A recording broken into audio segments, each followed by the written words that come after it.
พ่อเบนหยังเป็นจังใดก็กับผู้สาวเก่าคือจังบ่ได้กันคือว่าได้เฮ็ดงานเฮ็ดการน้ำกันพุ่นก็วางสันละว่าสิไปหาเงินค่าดองซอยกันเนาะโอ้ยแล้วมันเป็นจังใดบัดนี้จังบ่ได้กันโว้ยก็ไปมันก็ได้งานผู้ละหม่องข่อยก็ได้งานหม่องนึงมันก็ได้งานหม่องนึงบัดทีนี้ข่อยไปฮอดเฮ็ดงานมื้อแรกกันข่อยก็เลยถามคนเก่าเขาว่าเงินนี่จ่ายจังได๋คนเก่าก็เลยบอกว่าจ่ายเป็นวิกเมื่อข่อยได้ยินจังซั่นข่อยก็ลาออกข่อยก็หนีมาห้องเลยตกแรงมากมันเลิกงานมามันด่าข่อยว่าซั่นเนาะข่อยฉุนแห้งจนว่าผิดกันจังได๋จังมาด่าข่อยว่านี่แหมเราเถียงกันด่ากันแห้งเถอะบ่โว้ยแห้งกันจนว่าได้ผิดกันจนได้เลิกกันพู้นแล้วล่ะว้ายมาด่าข่อยเนาะว่าข่อยปึกข่อยซัวว่านี่แหมข่อยฉุนข่อยก็ทังเอาซะนั่นตัวเจ้าทางว่าจังไดล่ะข่อยก็ว่าเฮ็ดงานนี่ต้องการเงินมาซื้ออยากซื้อกินมันสิมาจ่ายเป็นวิกฮอดยามหิวข้าวมากมีเอาคำเข้าต้วยวิกนี่บ่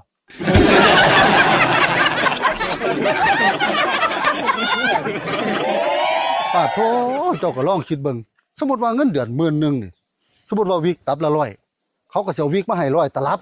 หายามจำเป็นต้องใช้เงินนี่สิเอาวิกไปขายไสล่ะอีแม่เขาสิซื้อวิกกระรอกกระเดี่ยสิเอาวิกจ่ายค่ารถค่าลาเขาสิเอาอยู่บ่มีแต่แอดรถค้อนเขาสิหมดเอาแล้วซ้ำนั่นล่ะมันก็ว่าข่อยปึกหนาสาโหดว่าซั่นมันว่าก็เลิกกันเลยโอ้ยอีปอบมันก็เลยรอดไปกูก็เลยเป็นคนรับกรรมเนาะเนาะเย้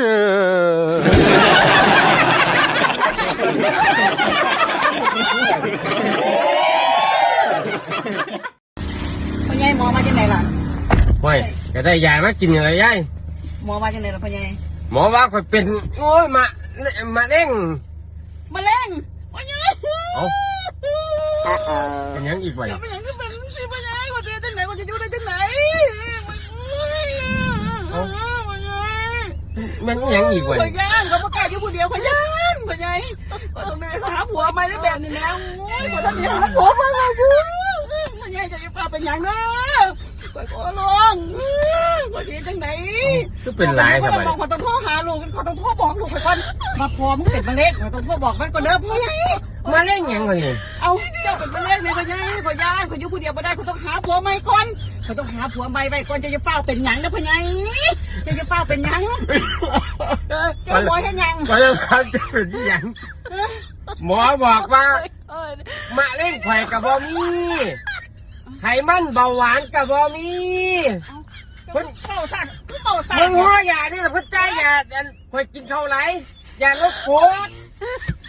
ด้านเบาแท้ฮะทุกว่าจะโดนว่ายังไงมึงตัวเสียแตกแล้วเฮ้ยทำก็ไม่มีจังหวะมันต้องใจมันใจเสียมัน